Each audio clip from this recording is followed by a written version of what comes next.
हर हर महादेव। जय महाकाल। स्वागत है आपका कहानी मंगल चैनल पर। आप देख रहे हैं आपका अपना चैनल कहानी मंगल। कभी आपने सुना है कि कोई जिन इंसान के शरीर को अपना घर बना ले, लेकिन अगर वही जिन उस इंसान को अपना मरीज बना ले और धीरे धीरे उसकी जिंदगी को खत्म करने लगे तो क्या होगा? आज की कहानी एक ऐसे ही लड़के की है जो अचानक एक रहस्यमय बीमारी का शिकार हो गया। डॉक्टरों ने उसे सिर्फ एक साधारण मरीज समझा, लेकिन असलियत इससे कहीं ज्यादा डरावनी थी। रात होते ही उसके कमरे में अजीब आवाजें आने लगती थी। खिड़कियां अपने आप खुल जाती थी और वह लड़का नींद में किसी अनजान भाषा में बात करने लगता था। जब सच सामने आया तो सबकी रूह कांप गई, क्योंकि वह बीमारी नहीं थी। उसके शरीर में एक खौफनाक जिन घुस चुका था और वह लड़का उसका मरीज बन चुका था।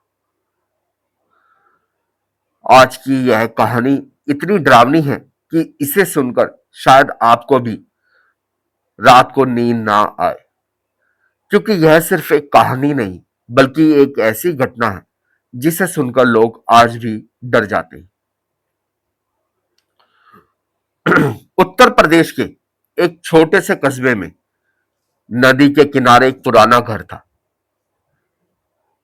उस घर में रहने वाला परिवार बहुत साधारण और खुशहाल था।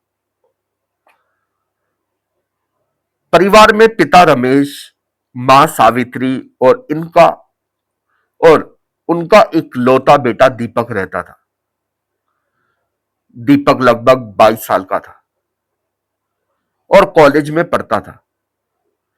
सब कुछ बिल्कुल ठीक चल रहा था,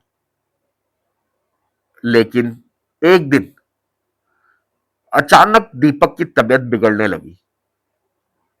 शुरुआत में सबको लगा कि यह सामान्य बीमारी होगी, शायद मौसम बदलने का असर हो, लेकिन किसी को यह अंदाजा नहीं था कि दीपक की बीमारी किसी इंसानी कारण से नहीं, बल्कि एक खौफनाक जिन की वजह से शुरू हुई थी।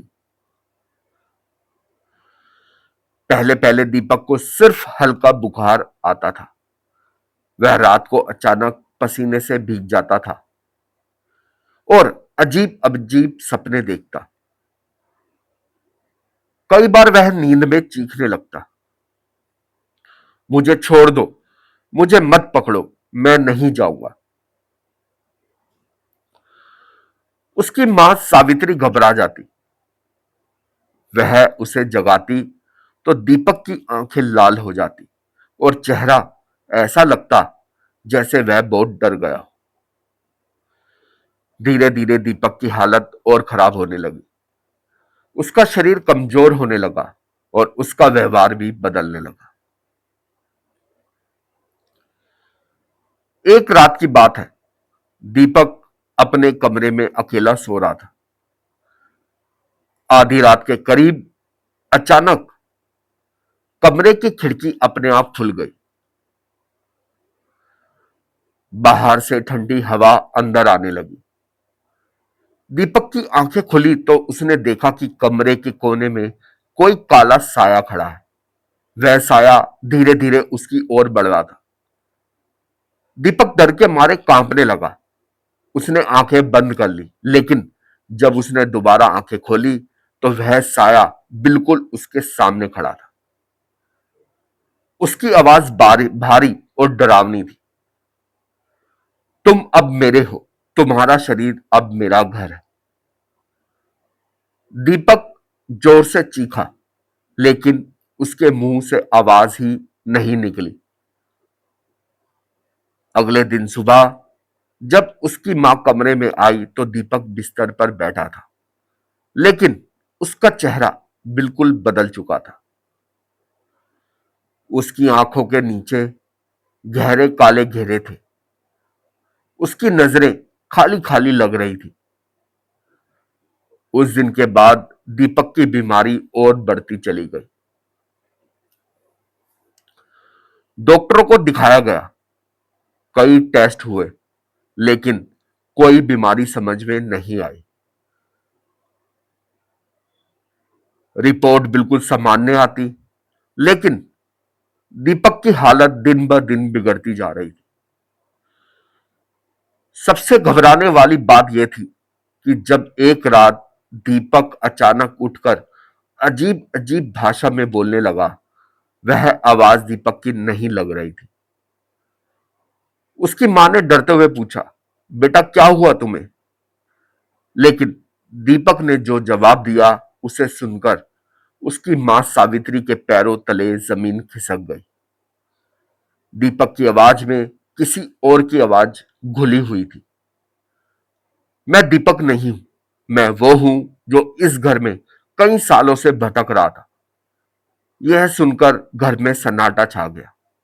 रमेश तुरंत गांव के एक बुजुर्ग तांत्रिक को बुलाकर लाया।